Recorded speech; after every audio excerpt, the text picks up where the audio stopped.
And I shoot my shot, it's the whole wild way it's going in. Cross niggas like Bubba Chuck, I never gave a fuck. Hook shot a hole like Kareem, but I never lead a buck. I hit that Ginobili with my left hand, all like, woo! Bitch, you weren't with me shooting in the gym? Wrong nights, I perform like Mike. Anyone, Tyson, Jordan, Jackson, action. James Harden with the range on me, nigga, way back. Michael Jordan, 1985, bitch, I traveled with a cocaine circus. And you can live through anything if magic made it.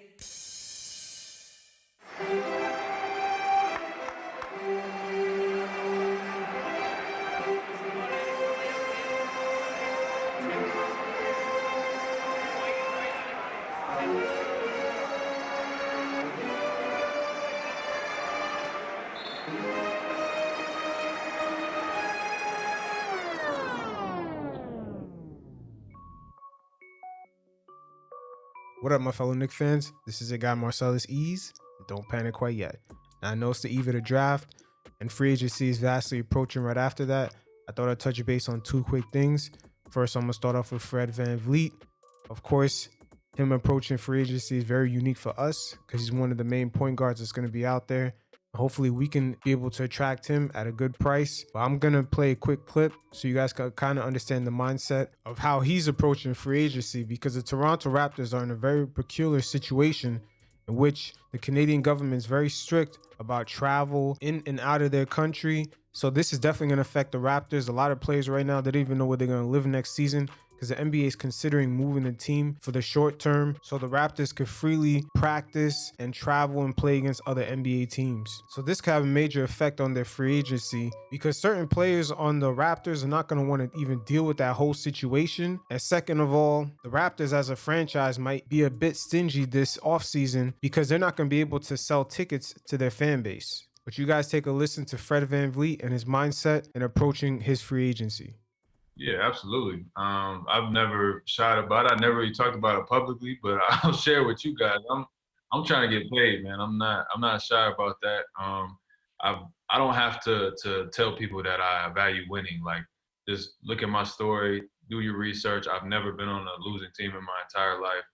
That's what I'm about, and that's just what it is. So I won a championship, and now it's time to cash out on 26. I feel like I'm only 4 years in, but I feel like I'm on the verge of blossoming even more with more of a lead role and just taking more responsibility in my game. So all of those things factor into it. But, at the end of the day, it's not purely numbers, but the numbers do play a big part. And I just want to feel my value reciprocated from the other end. And teams can tell you their value all they want to, but until they show you with numbers, then you know what that means. So we'll see what that looks like. I'm not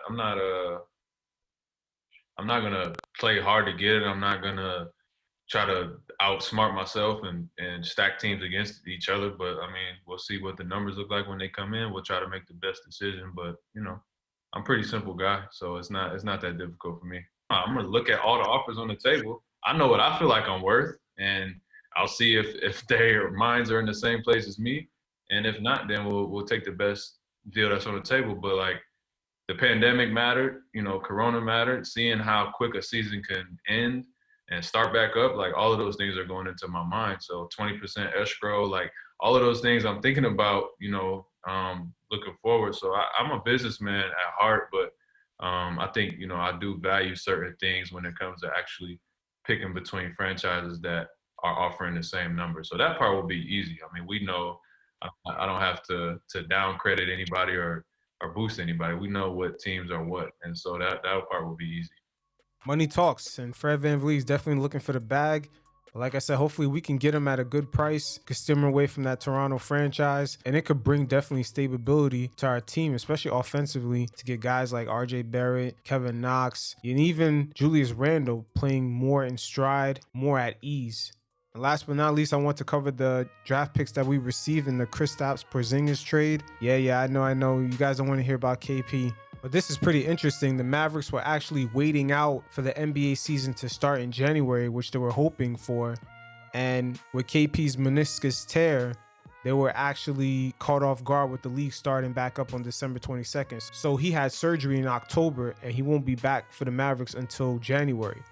Now, why this is kind of good for us, it leaves the Matador, aka Luka Doncic, he'll be basically by himself for half of the NBA season, because they're saying that KP is just going to return to basketball related activity in January, which you already know how that goes. So hopefully this impacts the Mavs record, because the further down that they fall through the standings, the better it is for us, because we hold their 2021 draft pick, and it's stated to be a star-studded draft, so that'll be much better for us.